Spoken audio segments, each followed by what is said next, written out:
नमस्कार दोस्तों, स्वागत है आपका हमारे अपने YouTube चैनल कथा मित्र में। आज हम आपके लिए लेकर आए हैं मुंशी प्रेमचंद्र द्वारा लिखी एक मार्मिक और संवेदनशील कहानी, बूढ़ी काकी। यह कहानी सिर्फ एक बूढ़ी औरत की नहीं बल्कि उस समाज की सच्चाई है जहाँ रिश्ते होते हुए भी संवेदनाएं खो जाती हैं। तो आइए इस भावनात्मक कहानी को शुरू करते हैं और जानते हैं कि क्या सच में उम्र के साथ इंसान की अहमियत कम होती जाती है।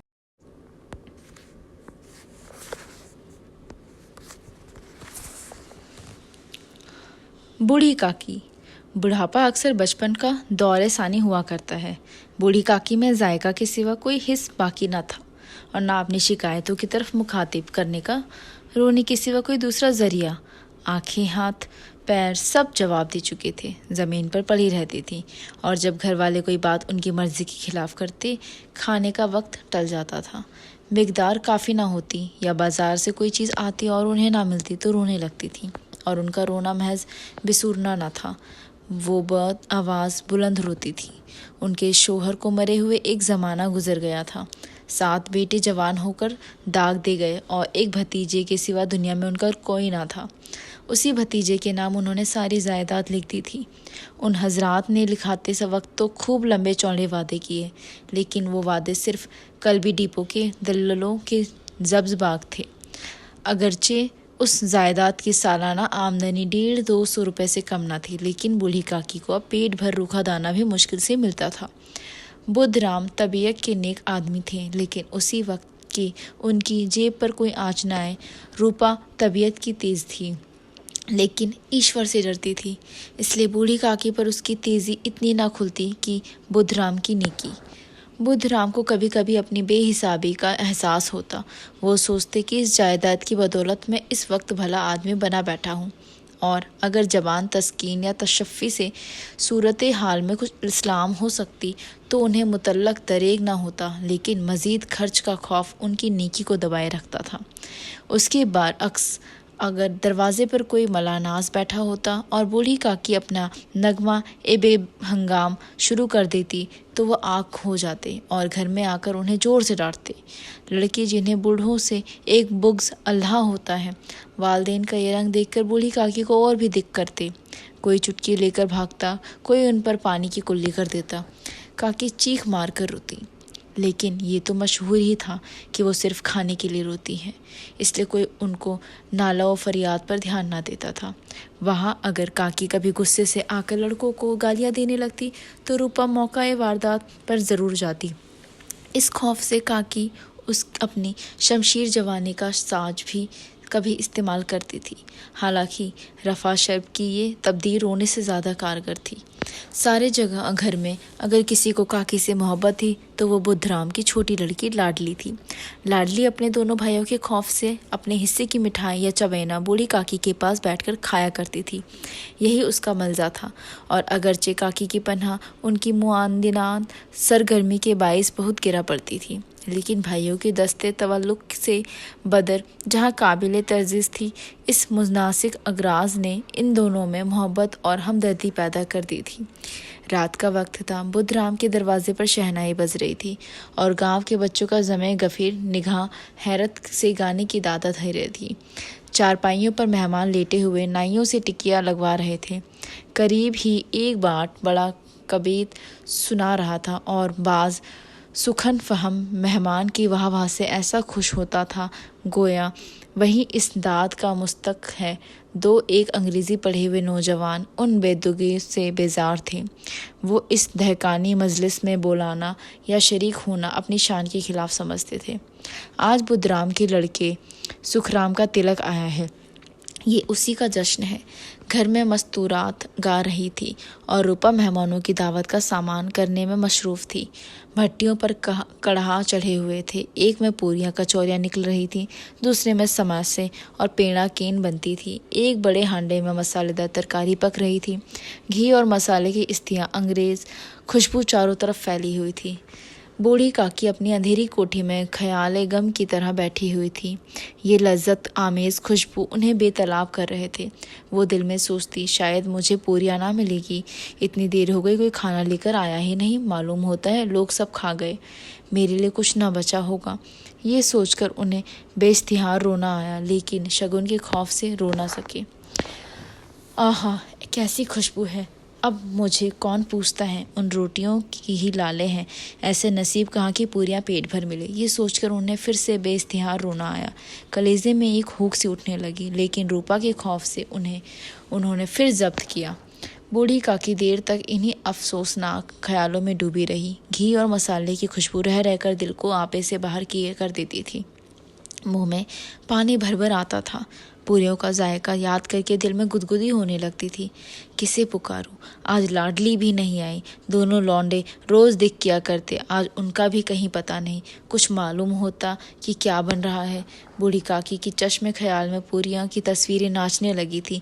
खूब लाल लाल फुली फुली गर्म गर्म होंगी। एक पूरी मिलती तो जरा हाथ में देखती और कढ़ा के सामने ही बैठूं। पूरियां छन छन कर कढ़ा से तैरती होंगी। कढ़ा में गर्मा गर्म निकल कर कटौते में रखी जाती होंगी। फूल हम घर में भी सूंघ कर सकते हैं, लेकिन सैर बाग का कुछ और ही लुत्फ है।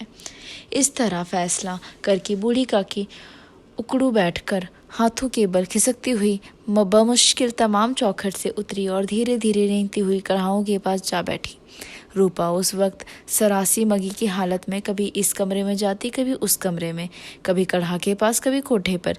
किसी ने बाहर से आकर कहा, महाराज ठंडाई मांग रहे हैं। ठंडाई देने लगी। इतने में फिर किसी ने आकर कहा, भात आया है, उसे कुछ दे दो। भाट के लिए सीधा निकल रही थी कि एक तीसरे आदमी ने आकर पूछा कि अभी खाना तैयार होने में कितनी देर है, जरा ढोल मंजीरा उतार दूं। बेचारी अकेली औरत चारों तरफ दौड़ते दौड़ते हैरान हो रही थी। झुंझलाती थी, कुड़ती थी, पर गुस्सा बाहर निकलने का मौका ना पाया था। खौफ होता था कहीं पड़ोस ने ये ना कहने लगे कि इतने ही में उबल पड़ी। प्यास से खुद उसका हलक सूखा जाता था। गर्मी के सारे फूंकी जाती थी, लेकिन इतनी फुर्सत कहाँ कि ज़रा पानी पी ले या पंखा लेकर झल ले। ये भी अंदेशा था कि ज़रा निगाह पलटी और चीज़ें की लूट मच जाएगी। इस कश्मकश के आलम में उसने बूढ़ी काकी को कढ़ा के पास बैठा देखा तो जल गई। गुस्सा ना रुका सका। ये ख्याल ना रहा कि पड़ोसनियां बैठी हुई हैं। दिल में क्या कहेंगी, मर्दाने में लोग सुनेंगे तो क्या कहेंगे। ऐसे मेंढक केंचुए पर झपटता है, उसी तरह वो बूढ़ी काकी पर झपटी और उन्होंने दोनों हाथों से झंझोड़ कर बोली, ऐसे पेट में आग लगे। पेट है कि आग का कुंड है? कोठरी में बैठते हुए क्या दम घुटता है? अभी मेहमानों ने नहीं खाया, देवताओं का भोग तक नहीं लगा है, तब तक सब्र नहीं हो सकता? आकर छाती पर सवार हो गई हो।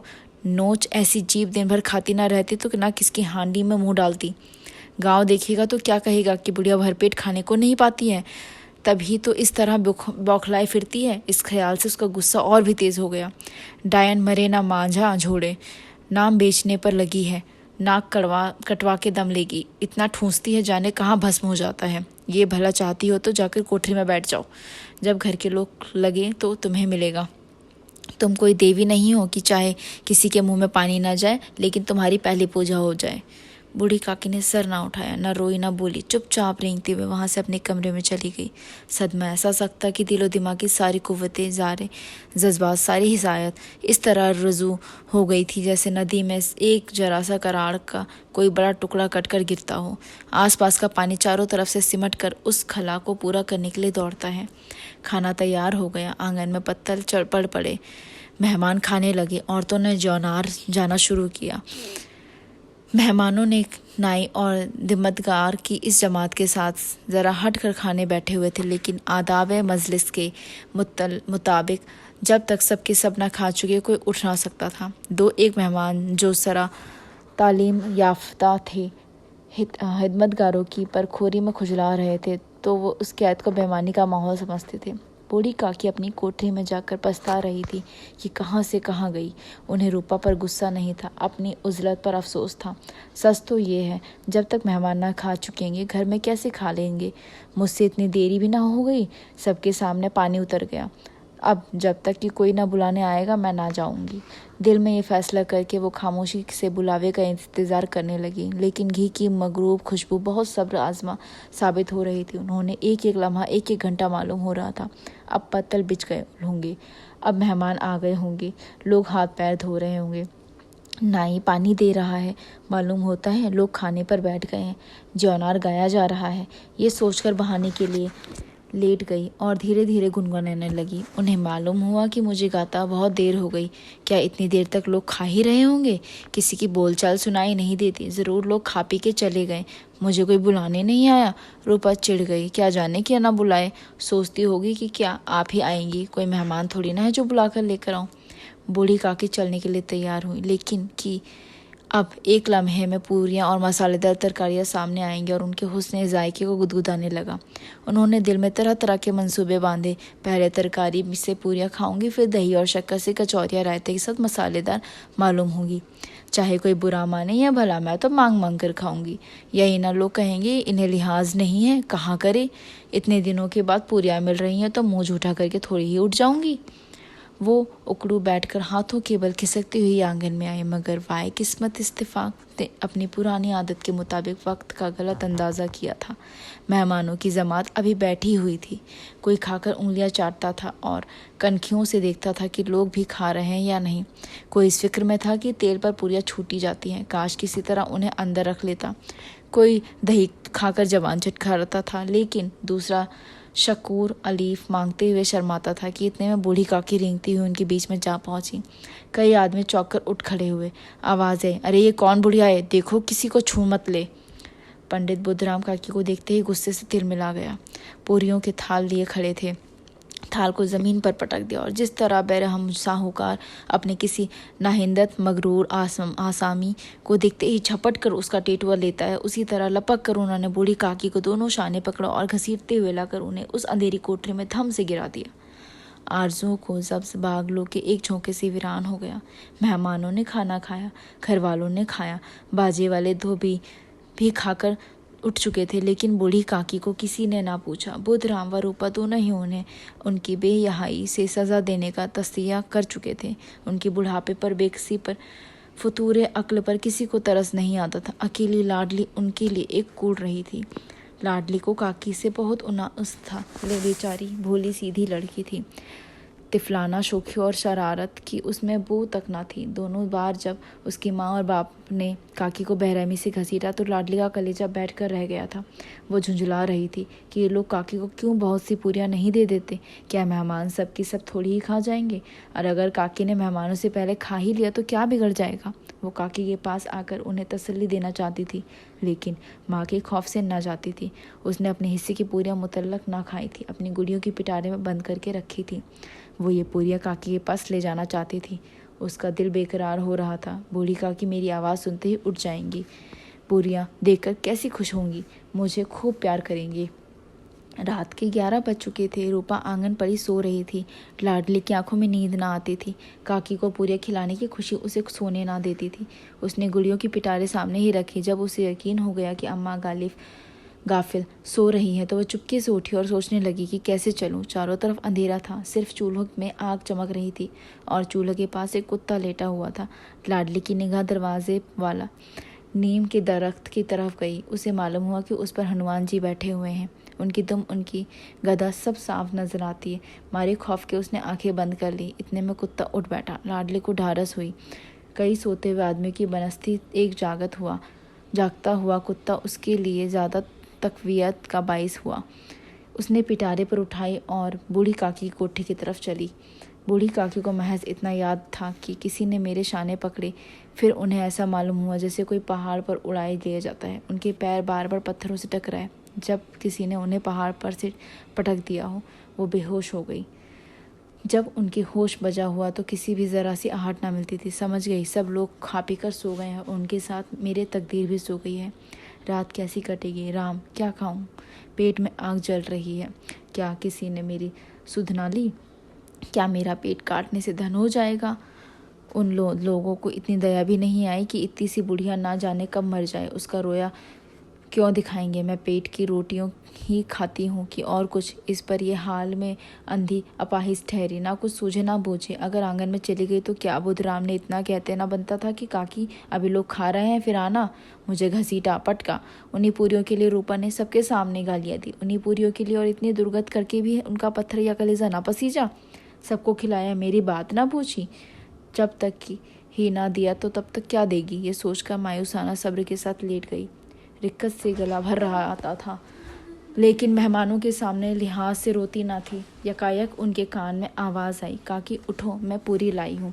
काकी ने लाडली की आवाज़ पहचानी, चटपट उठ बैठी, दोनों हाथों से लाडली को टटोला और उसे गोद में बिठा लिया। लाडली ने पूरियाँ निकाल कर दी। काकी ने पूछा, क्या तुम्हारी अम्मा ने दी है? लाडली ने फक्र से कहा, नहीं, ये मेरे हिस्से की है। काकी पूरियों पर टूट पड़ी। 5 मिनट में पिटारी खाली हो गई। लाडली ने पूछा, काकी पेट भर गया? जैसे थोड़ी सी बारिश ठंडक की जगह और भी बख्श पैदा कर देती है, उसी तरह उन चंद पूरियों ने काकी की इस्तिहा और रगबत को और भी तेज़ कर दिया था। बोली, नहीं बेटी, जाके अम्मा से और मांग लाओ। लाडली, अम्मा सोती है, मैं जाऊंगी तो अम्मा मारेंगी। काकी ने पिटारी को फिर टटोला, उसमें चंद रेजे गिरी थी, उन्हें निकाल कर खा गई। बार बार होंठ चाटती थी, चटकारे मारती थी। दिल महसूस हो रहा था और पूरियाँ कैसे पाऊँ? सब्र का बांध टूटा जा रहा था तो ख्वाहिश का बहाव काबू से बाहर हो जाता था। मस्तों को सुरूर की याद दिलाना उन्हें दीवाना बनाता था। काकी का बेताब दिल ख्वाहिश के इस बहाव में बह गया। हलाल राम की तमीज़ ना थी, वो कुछ देर इस ख्वाहिश को रोकती हैं। यकायक लाडली से बोली, मेरा हाथ पकड़कर वहाँ ले चलो जहाँ मेहमानों ने बैठकर खाना खाया था। लाडली उनका मंशा ना समझ सकी। उसने काकी का हाथ पकड़ा और उन्हें लाकर झूठे पतलों के पास बिठा दिया और गरीब भूख की मारी फातिरुल अक्ल बुढ़िया पतलों से पूरियों के टुकड़े चुन चुन कर खाने लगी। वहीं इतना लजीज था, सालन कितना मज़ेदार, कचौरियाँ कितनी सलोनी, समोसे कितने सख्त और नरम। काकी फुतूरे अक्ल के बावजूद जानती थी कि मैं वो कर रही हूँ जो मुझे ना करना चाहिए। मैं दूसरों के जूठे पत्तल चाट रही हूँ, लेकिन बुढ़ापे की हिर्स मर्ज का आखिरी दौर है, जब सारे हवास एक ही मकर्ज पर जाकर जमा हो जाते हैं। बोली काकी, ये मरकज़ उसका हुस्न जायका था। एन उसी वक्त रूपा की आंख खुली। उसे मालूम हुआ कि लाडली मेरे पास नहीं है, क्योंकि चारपाई की इधर उधर ताकने लगी कि कहीं लड़की नीचे तो नहीं गिर पड़ी। उसे वहाँ ना पाकर वो उठ बैठी तो क्या देखती है कि लाडली छोटे पतलों के पास चुपचाप खड़ी और बूढ़ी काकी पतलों पर से पूरियों के टुकड़े उठा उठा कर खा रही है। रूपा का कलेजा सन्न से हो गया। किसी गाय के गर्दन पर छुरी चलते देखकर उसके दिल की जो हालत होती है, उस वक्त वही हुई। एक ब्राह्मणी दूसरे को झूठा पत्थर टटोलते, इससे इबरतनाक नज़ारा नामुमकिन था। पूरियों के चंद लुकमों के लिए उसकी चचेरी सांस ऐसा रकीक और हकीर ख्याल कर रही है, ये वो नज़ारा था जिससे देखने वालों के लिए दिल कांप उठते हैं। ऐसा मालूम होता है कि ज़मीन रुक गई है, आसमान चक्कर खा रहा है, दुनिया पर कोई आफत आने वाली है। रूपा का गुस्सा न आया। इबरत के सामने गुस्से का जिक्र क्या? दर्द और खौफ से उसकी आंखें भर आई। इस धर्म और पाप का इल्ज़ाम किस पर है? उसने सदा के दिल से आसमान की तरफ हाथ उठाकर कहा, परमात्मा, बच्चों पर रहम करना, इस अधर्म की सज़ा मुझे मत देना, हमारा सत्यानाश हो जाएगा। रूपा को अपनी खुदगर्जी और बेहिसाबी आज तक कभी इतनी सफाई से नज़र न आई थी। हाय, मैं कितनी बेरहम हूँ। जिसकी जायदाद से मुझे 200 रुपये साल की आमदनी हो रही है, उसकी ये दुर्गत और मेरे कारण। ए ईश्वर, मुझसे बड़ा भारी गुनाह हुआ है, मुझे माफ़ करो। आज मेरे बेटे का तिलक था, सैकड़ों आदमियों ने खाना खाया, मैं इनके इशारे की गुलाम बनी हुई थी। अपने नाम के लिए, अपनी बढ़ाई के लिए सैकड़ों रुपए खर्च कर दिए, लेकिन जिसकी बदौलत हज़ारों रुपए खाए, उसे इस तकरीब के दिन भी पेट भर खाना ना दे सकी, महज इसलिए ना कि वो बुढ़िया है, बेकस है, बेज़बान है। उसने चिराग जलाया है, हमारे अपने भंडारे का दरवाज़ा खोला है, एक थाली में खाने की सब चीज़ें सजा कर लिए हुए बूढ़ी काकी की तरफ चली।